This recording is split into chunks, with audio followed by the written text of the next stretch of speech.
Welcome back to Celebrity Radio. It's Alex Belfield talking to some of the country's biggest stars and some of my favourite people. And we've got one for you today. Vicki Butler-Henderson is the lady who has, well, basically transformed motor racing. She made it appropriate for women, and that's what we're talking about today. Autotrader have done this survey, and basically Brits feel that it's all a bit out of touch. How are you, Vicki? I'm really good, thanks, Alex. Lovely to be with you. It's a bit bizarre, isn't it, that this is basically the most sexist sport in the world. It doesn't seem to have almost any women involved in it. Yeah, well, at Autotrader, we've launched something called the REV Test, which is a weekly TV web series fronted by all women. So there are three of us. We are all motoring journalists with a specialist topic. So mine is from the world of racing, so I test the cars, handling and dynamics.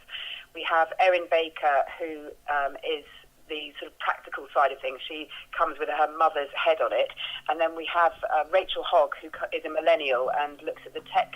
But all of us have got, decades worth of motoring journalism experience under our belts, and that we're bringing to the REV Test to help sort of the unconfident buyer, male and female, to choose the best car for them, and all done with a bit of humour. Well, that's what it needs to be. Entertaining, of course, that's the most important thing. I do seem to follow this theory that people who are pretty insecure, particularly men, find great solace in things like cars, and I think there is a relation between the insecure and the showy-offy and those type of cars they have.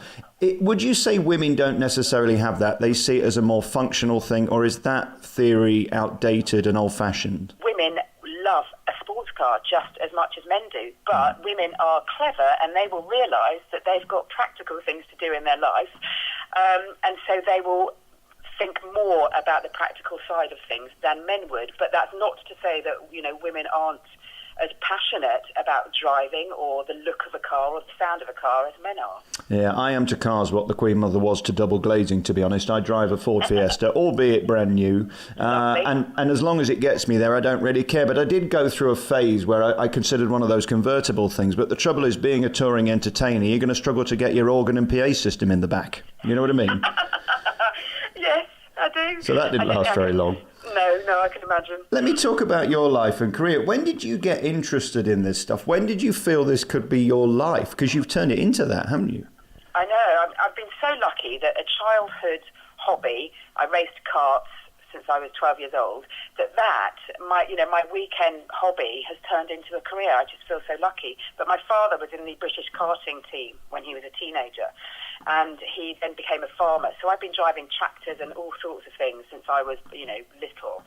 And then because of my father's motorsport background, he opened the door to racing to me, and I'm so grateful that he did, because I obviously, loved it, took to it, and have somehow scrabbled a career together out of it.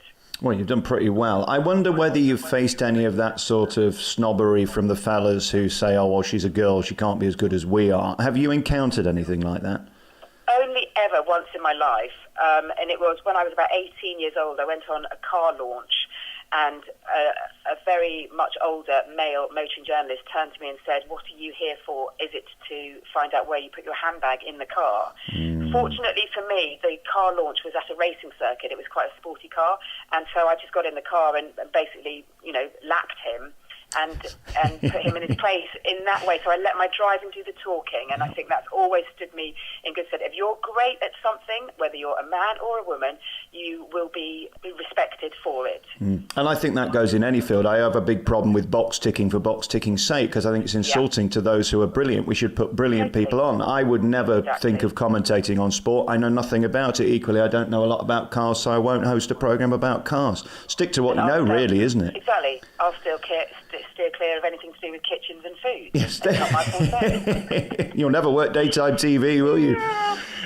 What's it like in your house? I mean, your other half, he's also in the business. I mean, has always worked in TV, mostly doing car programmes. Are you constantly flicking through magazines about the new sort of wheel trims and the new exhaust pipes and things like that?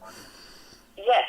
My husband is the series director for the Grand Tour, which is Clarkson's show, and not a night goes by if we're not in bed flicking through Autotrader on the mobile phone, having a look at what we could possibly buy. Do you ever get to see him, though? Because it seems with that programme and Top Gear previously and the one on Channel 5 that you worked on, that these are shows where you have to go to the show. I mean, it's a tough life, isn't it? Away for weeks on end.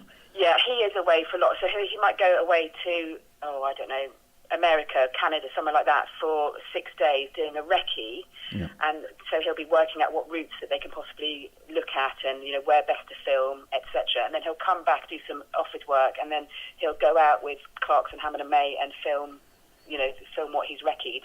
So he is away a lot. But that's probably what makes a good, healthy marriage. Yeah, yes. Spend time apart. That's the way to keep it together, isn't it? Is it coming back? I loved it. My favourite line was when Clarkson basically filmed the whole thing in his back garden to save him having to travel to work. That's my favourite. Genius. Exactly. The man is a broadcast legend. They are filming the third series, so that will be out, I think, beginning of next year. But I think the second series is currently on air. But anyway, brilliant. I'd much rather people watch the REV Test on Autotrader's YouTube site. What kind of thing are we going to get? What is it going to look like? So the three of us bring a car to the test to review, for the three of us to review, and they're chosen because it reflects what people are searching for on Autotrader. So right. Say, for example, you're looking at electric cars and you've got £300 a month to spend.